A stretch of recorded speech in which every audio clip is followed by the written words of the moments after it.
originally hailing from my second hometown, Wapato, Washington, nestled in the fertile Yakima Valley within a Filipino-American community of close-knit Santa Marians. If you want to experience a little bit of Santa Maria, you go to Wapato. We have a lot of relatives there and townmates who are successful. He blazes bright trails for Filipino youth. In high school, he was president of Future Business Leaders of America. Not only voted most likely to succeed, he was the prom king. Is it any wonder he graduated class of valedictorian in 2008? Fast forward, a scholar in college, he graduated in 2013 from the University of Washington, Huskies, with a Bachelor of Science in Informatics Science at the top of his class. Delivered the commencement address. He is the recipient of the President's Achievement Award, a former youth ambassador for the White House, Initiative on Asian Americans and Pacific Islanders during the Obama administration.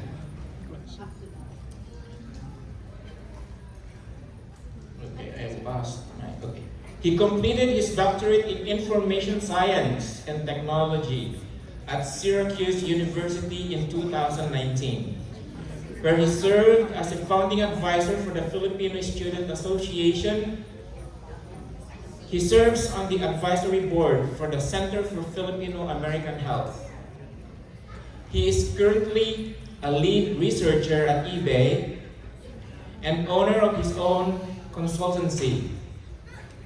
I'm not going to give away his name yet, because that's the name of his consulting business, where he manages a portfolio of digital experiences. He has over 10 years of experience scaling insights-informed practices in the consumer technology sector. He previously advanced digital transformation initiatives for NASA and Google. He is an award-winning researcher on industry research, an industry research leader who champions the lives of marginalized groups in his field of expertise. He flew all the way from New York City, where he currently resides with his fiancée, a lady physician. Ladies and gentlemen, I'm proud to present to you, before I say that, I've known him as a young boy when I was living in Wapato. I lived in Wapato from 1997 to 2001. He was still in elementary school along with his brother, Patrick. So I'm proud to present to you Dr. Brian Dusono. Let's give him a hand.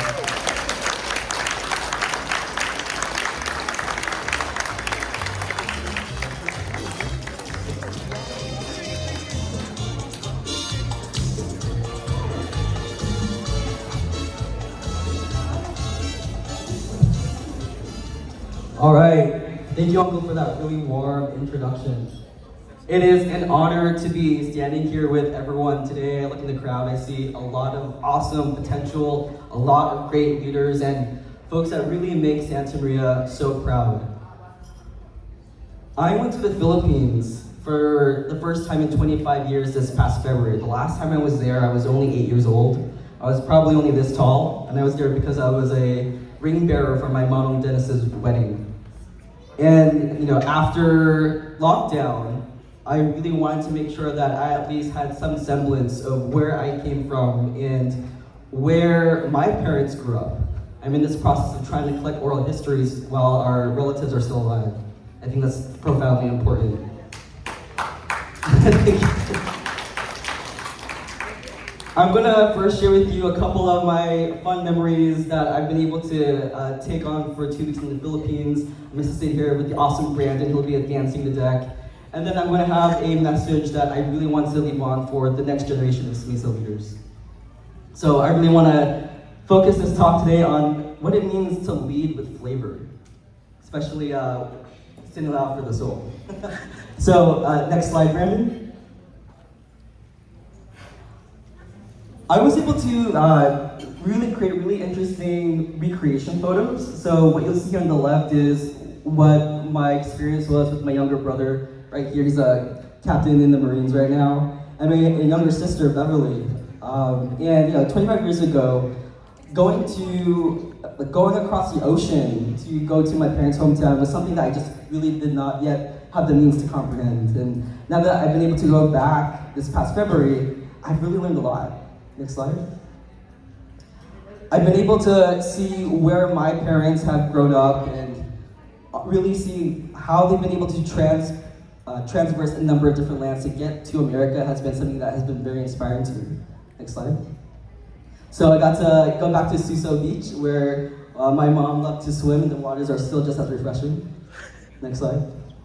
I've also got to see my relatives who have passed away and visiting on their graves just to pay my respects to them. Next slide.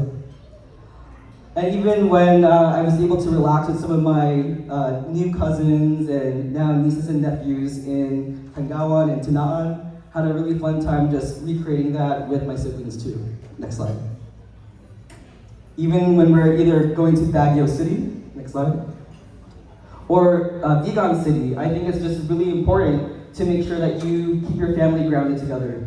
My brother now lives in Monterey, my sister's in Seattle, and I'm in New York, and I think this trip has really at least made us that much more close together. Next slide. So, Santa Maria was a really interesting place. Where my parents grew up, there's a lot of either corn that's for livestock or tobacco that's grown there. I've gotten to see where my dad built his own plot of land, and even see caribou on the street, something that's very commonplace and everyday. Next slide. And I was really stunned when I got to revisit the Santa Maria Church, that UNESCO World Heritage Site, seeing how gilded it is, and just going through viscerally its open doors and attending a mass was something that was really spoke to me on a spiritual level. And I'm really glad that we are raising proceeds to help make this heritage site something that lasts even beyond our time. Next slide. I had the opportunity to celebrate my 33rd birthday with some of the kids in the elementary schools of Tinaan and Tangawan, and just seeing them smile with new visitors to their place, I think is going to be a memory that's etched forever in my head. So I'm also glad that we're also raising funds to feed them so that they can have a prosperous life of their own. Next slide. So, with all that in the context, I think one of my most resonant memories at Santa Maria took place after a night of singing karaoke with my cousins. And the following morning, super early, this is probably 6 a.m., we went to this local Sinulao joint that was right next to the Santa Maria Church. And I gotta tell you, that was probably my favorite meal in the Philippines. For those who might not have had Sinulao, it is a combination of what you see here on the screen. So you have your vegetables, you have your meat in the form of either beef or brisket, you have the bile, and you have the calamansi. And I think each of these ingredients really speaks to something when it comes to how we can lead with flavor. Next slide. So when we think about what it means to remember your hometown, the ingredients that are really staples, like onions or ginger or garlic, even the chilies and a pinch of salt, this, when sauteed, really brings that delicious aroma of flavor. It's a really great thing to wake up in the morning. And these are ingredients that are found in every Filipino kitchen. So I think just remembering how our food and how our culture really grounds us is something that can unite all of us here in this room. Next slide. When we think about the meaty heart of Sinulao, it's about the different types of meat that can be found in that dish. So you could have your beef, you could have your brisket, you could have your intestines, the tripe. And to me, this meat really represents texture. Because texture to us is tradition. Texture is what gives us this sense of familiarity with something that is very comfortable to us. And texture is also that way that we can make sure that our traditions, as unique as they are, stay preserved. Here, this is a really great way to make sure that, even if it's not sitting loud, there's other Filipino dishes. Having that unique texture, I think, is something that is so really something that speaks to what makes us Ilocano, for those who identify as Ilocano in the room. Next slide. All right, so I think one of the most interesting components of Sininglaw is bile. And bile is this very bitter flavor. It's even more bitter than bitter melon, if you can imagine it. And this is a substance found in the intestines. This is what gives Sininglaw a very overpowering flavor. But if you have too much bile in any of your Filipino food, it gets overpowered. And to me, this speaks to the bitterness that can come into your life. Bitterness that might take over your feelings, or bitterness that may have soured your relationships with other people. And it's really important that we embrace all the bitterness that comes to us at life, but we know how to balance it with joy. We know how to balance it with rest. We know how to balance it with healing. And it's this bitterness that we're able to bounce back from that makes us such a resilient people. So whether you have a bitter moment in your life, just realize that that's just one moment, and it serves to add complexity to make you have that psychologically complex, rich journey. Next slide. And lastly, one of my favorite parts of Sininglaw is how you garnish it. I absolutely fell in love with calamansi. A lot of my relatives have this growing in their bushes or in the trees in their backyard. This is the Philippine lime. And it's such a great tart and sour component that you can add or sprinkle to any Filipino dish, but I absolutely loved it in this Sininglaw. And this reminds me of, leaving a really good, strong first impression. When we think about leading with flavor, you really want to make sure that you're able to pack a punch, especially if you want to either align your stakeholders or convince people that your decision is the decision that needs to go forward. So again, you can garnish your things however you want, but I think a really flavorful leadership speaks to how you add that component of punch, to add that component of being more daring in how you make your own decisions. Next slide. So again, I think at this point I'm dreaming of Sininglaw. I'm obsessed with it. I love it. I think it's a better alternative to pho. Like if I wasn't in tech, I would have maybe loved to open a Sininglaw restaurant. I think that's just how much I love it.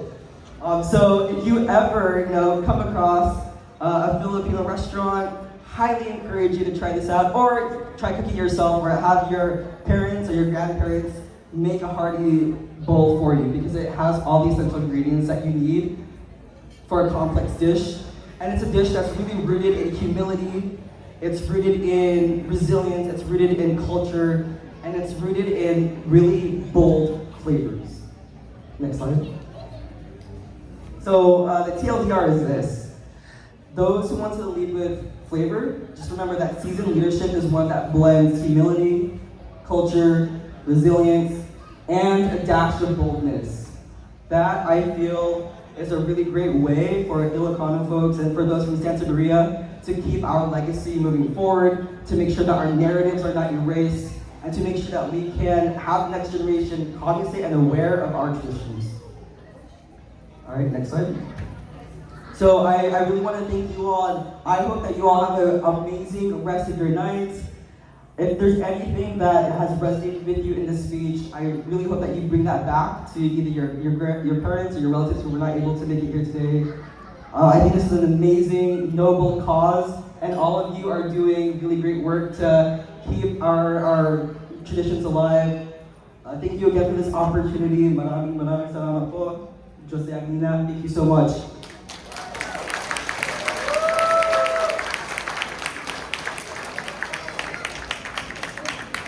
Thank you, Brian.